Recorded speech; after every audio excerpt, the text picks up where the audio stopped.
Last week, I ran a 19:58 5K, and I want to take you through step by step how I got there in just 4 weeks. If you're new here, welcome to the channel. I'm Jamie, and I've been running consistently for just under a year now, and in that time, I've always had that goal of being able to run a sub 25K. And so 4 weeks ago, I created a plan using ChatGPT. That training plan is definitely one of the key things that helped me to get to that sub 25K. Yeah, I'm gonna take you through all of the weeks and dive into some of the stats and how I felt during some of the workouts. A lot of the workouts were quite new to me, so it's really interesting to see which workouts were key to helping me get that sub 25K. Let's get into it. So the first week started off with 9 kilometers easy.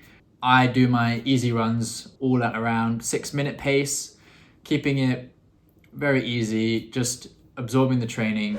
Tuesday then brought a 5x800 interval run, which basically means you do the 800. In this case, I had a 60-second rest and then you go again. And we did that 5 times. So I started with a 2-kilometer warm up, 5x800, and then a 2-kilometer cool down. With that workout, the goal was to run at 4-minute pace for every 800 meters. I was quite surprised how that felt. I was able to control my heart rate, to get my heart rate to come down during the rest, and I was able to hit the paces quite well. So I was, really confident going in week 1 that I'm able to at least run at 4-minute pace for around 3 minutes. So of course you've got to be able to do that a lot longer for the 5K attempt, but it was a good start and I thought it was really promising. And then Wednesday, I took a rest day after that hard workout. Thursday, came back with a sort of threshold run, pushing myself hard, but not at my limit. It was 6 kilometers at around 4:25 pace. And that was a tricky workout. We did a 2-kilometer warm up. This run I ran with a friend, Sam, and he helped me come out strong and pushed me up the hills. Luckily, I was able to hold on to that 4:25 pace. It felt good, pushing hard. And Friday, then I had a easy run, 6 kilometers. And I think having an easy run after a hard workout is really important to keep your legs moving, not let them stiffen up too much, and to promote blood flow into your legs. I think it's really good for recovery. From there, I then went to the Netherlands and I tried to do 5 kilometers at 21:30 was the goal. But you know how it can be with parkrun, there's someone behind you, and so in the last 2 kilometers, there was a guy, I could hear him breathing behind me, and I just picked up the pace and I was able to finish with 21:06, which matched my PB at that point. I was really happy with how controlled I felt throughout the run. So was really happy with that result, very surprised. And so that then completed week 1. Week 2 then started with an easy 8-kilometer run. Really nice, great weather. The Netherlands was a great place for getting in some easy training because it's so flat, so you can stay at a consistent pace and monitor all of your sort of stats, let's say. Then was one of the hardest sessions I've ever done, which was a 10x400 at 3:55 pace, so running faster than goal pace. I had 45 seconds rest in between. I was just walking. I think maybe you're supposed to jog, but there was no way I was going to complete the workout if I was jogging. So I was walking slowly in between the reps. That rest is literally just catching your breath and you go again. But I think that is definitely one of the key workouts for me that really helped me get used to running at a faster pace than what I needed to. So holding that 3:55 pace down for 400 meters, I think it's a key workout and definitely one that I'm going to be doing in this next 4-week block. I then had a 6-kilometer easy run, which was, just absorbing that training like I mentioned before. And then after that, which I was really sort of excited for, a little bit nervous for as well, was a progressive run, which is also another workout that I've never done in running. And so with a progressive run, you're basically running each kilometer faster than the last. And this was 8 kilometers progressive run, and the plan was to start at 5 minutes per kilometer and finish at 4:10, which is quick. And I think what I found really interesting about the progressive run is that the first half is relatively easy, but then the last half, it just gets harder and harder and harder. And I really enjoyed the whole structure of the workout. It's an interesting feeling starting at a pace that is quite quick, but well within your limits, to then speeding up kilometer. And yeah, I think progressive runs are definitely something that I'll be keeping in my training plan. I think they're a great way to push yourself hard, but make sure that your body's ready to push hard. And I think something that I really benefited from in that progression run was the ability to dig deep at the end.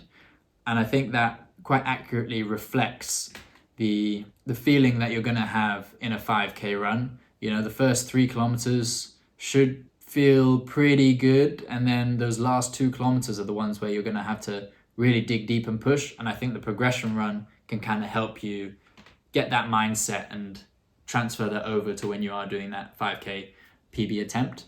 After the progressive run, I took a day off, but according to the plan, this Saturday I was supposed to do a 5 kilometer at faster than goal pace run. So I have no idea what it thinks when it's telling me to go faster than goal pace for the goal. So I have no idea. It was a bit mad. But what I did do on that Saturday was pace my partner to a 22:30 5K. So it was still pushing myself, but still within my limits and controlled, which I think was important. After that park run, the next day we had the Rotterdam Quarter Marathon, which was a fun event. We just took it easy, and again, getting in a bit of like that distance throughout the week. After a big week in week 2, which I'd run around like 48 kilometers, I decided to skip the easy run on the Monday and focus on the Tuesday speed session, so that I was fully ready for that, which was another tricky workout, but one that I thought was really beneficial to my training, which was a 4x1K at 3:55 per kilometer pace. This one had a little bit more rest than the 400 meters and 800 meters, 90 seconds of rest in between the reps. And I really enjoyed this workout. It was brutal, definitely a really tough one. But again, this is one that you've got to push hard. And I think getting that mindset of pushing hard really is what got me to that 19:58. You know, I'll go into the stats of the attempt itself, but I was pushing at my absolute maximum during that run. And I think these training runs really taught me how to push hard. It was a great workout, really tough, but I was able to hit the pace again. And so I was really happy. Successful workout. And that's week 3. So things were looking pretty promising at this point, or well, at least I thought. I then did a 6 kilometer easy run, like I said, absorbing that hard training. And then the next run in my training block was one of the worst runs I've had in a long time. The workout was supposed to be 6 kilometers at 4:10 pace, which would have been a PB for me. Going into that run, I started off and just immediately felt rough going at 4:10 pace. And before I knew it, 2.5K in, I just couldn't keep up. I had to literally stop. It was, very disappointing to have this idea in your head that you're going to get a PB and then to completely collapse, basically. It was tricky. It was tough. You can see the whole experience in part 3 of the 4-part series. It's on my channel. But yeah, it was tough, and my confidence in being able to run a sub 20 took a nosedive. What I was quite proud of was not giving up. You know, I paused my watch, sat on a bench, recovered a bit, and then just pushed hard for another 3.5K. And you know, I wasn't anywhere near the goal pace, but I still pushed hard, and I think that was what was important. The next day was supposed to be like a 6K or even a 7K run, but in the end I just did 5K. Let myself get over the fact that I'd, not done well in that training, and I also found out some news that I didn't get a job that I'd been hoping to get, so it was all bad at that point. So just took it easy. And Saturday, I skipped the hard run because I really wanted to focus on recovery for the next week. On Sunday, I then did my longest run of the block so far, which was a 1 hour easy run. And that was actually a really enjoyable run. But yeah, still, I wasn't very confident going into this final week of this 4-week block. And then came week 4, which was focused on a taper and a little bit of sort of sharpening. I was feeling a lot better after last week, which was, a really good sign. And then I had the first workout of the week, which was on Tuesday, which was a 3x1K with a nice warm up. I did around 2 kilometers warm up, 2 kilometers cool down. And the 3x1K was around 3:55 per kilometer. So it was fast, but then full recovery. So I think I gave myself around 3 minutes, maybe even 4, just to make sure I was fully recovered and I can give it my all. And I was so happy with that first kilometer. I did it in like 3:45, which was actually my second fastest ever kilometer. But more than anything, it was just the fact that I felt like I could really breathe again. I felt like I could run. I felt like I just felt back to, 95% of my full health. And so I was actually, my confidence was low, and then it took a turn upwards after that run, which was really enjoyable. And yeah, I was really happy that I felt like I'd got some of my fitness back. And after that, again, a nice 5 kilometer easy run, followed by 3 kilometers easy the next day and 3 strides, which strides I hadn't really incorporated in my training ever before, but I think that it's definitely something that I'll do at least once a week after an easy run, especially like a short easy run, just to get your body used to pushing hard and reaching some higher speeds than you're going to reach anywhere near close to in your 5K attempt. Friday was just a rest day, trying to settle down the nerves, making sure I was drinking enough water, eating plenty of food. And then Saturday came the attempt itself. We went to the Rother Valley parkrun, which is a really nice parkrun. It's a single lap course, 5 meters of elevation throughout the whole course. If you want to get a PB, that was the place to do it. And I did a sort of 1.5K warm up and some strides. And then I was ready. I was warmed up, waiting at the starting line. I just think the nature of the course, all of the training, all of the workouts that I'd done leading up to that point meant that I was able to sort of lock in. So I was, at the front of I was in the second row from the start, ready to push hard. And I did my first kilometer in 3:58 per kilometer. So, I was really happy with that, bang on pace. I went out very fast, as you usually do when you've got a lot of energy. And so slowed it down a little bit, and maybe slowed it down a little bit too much, because then my next kilometer was 4:05. And at that point, I knew I had to just push hard, and that I did. So I was able to really hold on to the pace, which was my main focus throughout the run, was just, hold on, and not give up at any point, even though it said 4:05 and the next kilometer was 4:03.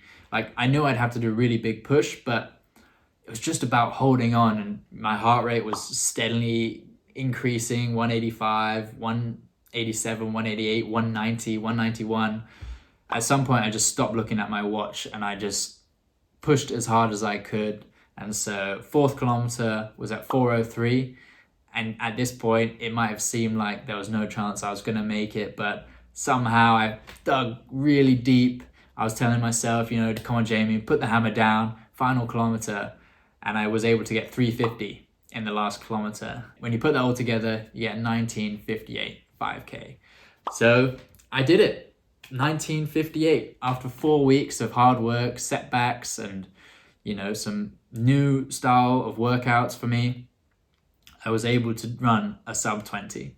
And of course, I was very happy with the result, but there's a little caveat in the sense that I ran a 19:58 on Strava, but my park run time was 20:04. And I don't know why, but for me, I kind of work off park run times. So although Strava tells me it's a 19:58, I'm not entirely satisfied with that as the final result.